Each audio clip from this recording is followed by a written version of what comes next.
Hello everyone, welcome back to my channel. So today I'm going to be doing a foundation review on the Zelens Youth Glow Foundation, which looks like this. The packaging is basically a pump. You get 30 mils, 1 fluid ounce, and it retails at $98.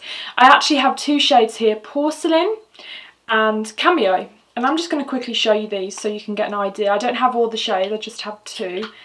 But I actually personally feel that the shade Cream would be the best for me. I'm like an NC 15 to 20, very pale, but I also have a lot of yellow in my skin. So let's have a look at this. Okay, so this one is the Porcelain, which leans more to kind of the pinker side. And this one is the Cameo, which is a little kind of a neutral in between a yellow and a pink. But this one is the best one for me, but it's not 100% perfect. So this line, they do 5 shades, so it might be difficult to find your shade, but I do recommend if you are like a yellow undertone, which a lot of people are, and you're fairly light, I do recommend the shade Cream. But if you're very kind of, I guess very fair, but you'll kind of have a little bit of pink, I recommend the Porcelain. So if you're into skincare like me and you're a big fan of Space & K, you probably would have already heard about Zelens. Zelens is known mainly for their skincare. When I used to work at Space & K in New York, I live in New York now, but in the Soho branch, I used to always like put the triple action eye cream. I used to love the, well I still do, the Transformer mask. They just do the best, really cushioning, comforting products for dry skin, so I do recommend their skincare as well. So the foundations are kind of like a crossbreed between skincare and makeup, and these foundations in particular, they have two. They have the Age Control, which I also have, and the Youth Glow. And if you have drier skin, normal to dry skin, and you're really into a very natural look, or maybe you're more on the mature side, or you have dry skin and you want to kind of, what's the word, you want coverage but just mainly for evening out, then I would recommend this foundation. I always get a lot of redness. I don't have anything on now, but I always tend to get kind of red around here, so I'm not really concerned about using a full coverage foundation. I want it to look like skin, and I want it to kind of almost look like I just have a moisturiser on. So these are kind of like one up from a tinted moisturiser. So obviously tinted moisturisers, and this would be like a little bit more coverage. So it's a light to medium coverage, but I personally think it's more of a light coverage. And what I love about this as well is that it is buildable without kind of looking too makeup-y. It's brilliant at building on the skin. And I don't know whether I'm going to insert some pictures here, but I was at work, you know, doing my things, whatever, and I was testing out the foundation, and I was like taking some photos of how it wears. And I know you can't obviously see, you know, so much detail in the photo, but you can see how the finish looks in the photo. So I'm going to insert some photos here of what it looked like throughout the day and also at the end of the day. And what I did find with the foundation is that it wore beautifully. It did not cling to any dryness around here. But it did definitely wear off around this section here on me, is where my redness kind of creeps through throughout the day.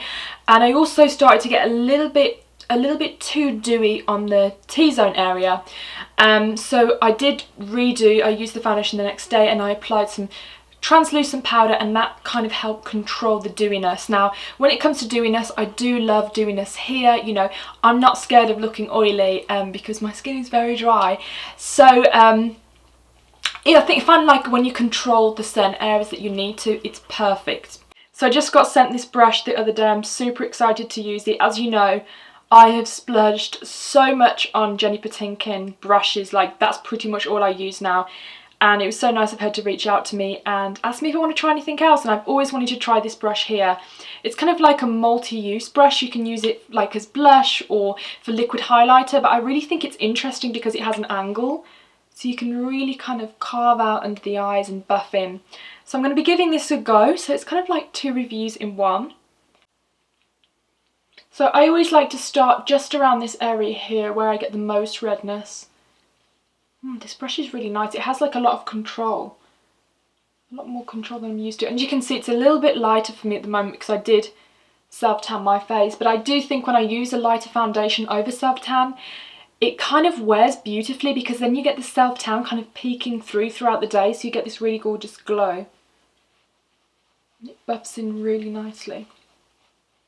I really love this brush. You know how brush? You know how when you use brushes sometimes you get like demarcation lines? This does not have any. I've never used a brush like that before. Can you see how beautiful the foundation is? Like, it's just gorgeous. And I will zoom in a bit so you can really see the texture of it. You'll see how you can't even see it's sitting on the skin. And I kind of like to mix the brush and my fingers because I do think the fingers are amazing to get in the areas that sometimes you can't reach with a brush. And also I love to kind of go over under my eyes so there's not like a stop and start from where the foundation starts and stops. So I do like to leave a gap for the concealer as well. So I'm actually going to get my biometrics taken at the Visa Centre today. So hopefully I'll get my picture taken because I've kind of dressed up for the occasion, haven't I? But it probably won't happen because, you know, you feel like you look good and you never have to get your picture taken or you never see anyone. And that day when you don't look good, that's when shit hits the fan. Oh, God. Oh, my hair. So I'm going to zoom in now so you can really see the texture of the skin and just see how it sits. And then I'm going to build it up a little bit just to show you how nicely it builds. So I'm just going to build up another layer of the foundation just around this area here where I have a little bit of redness peeking through. So I can show you how nice that it builds up.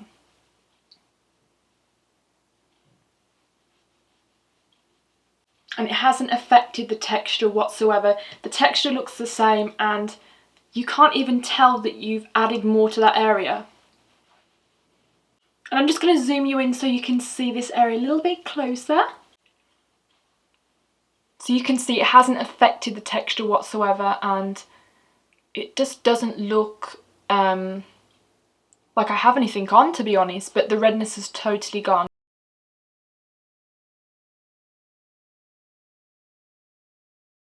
So I've just finished my face makeup and this is the finished result. I'm super pleased with this foundation. Like I said, I've been testing it for a couple of weeks, wearing it to work, taking like really embarrassing selfies to see how it kind of felt throughout the day, how it looks with a flash, without a flash.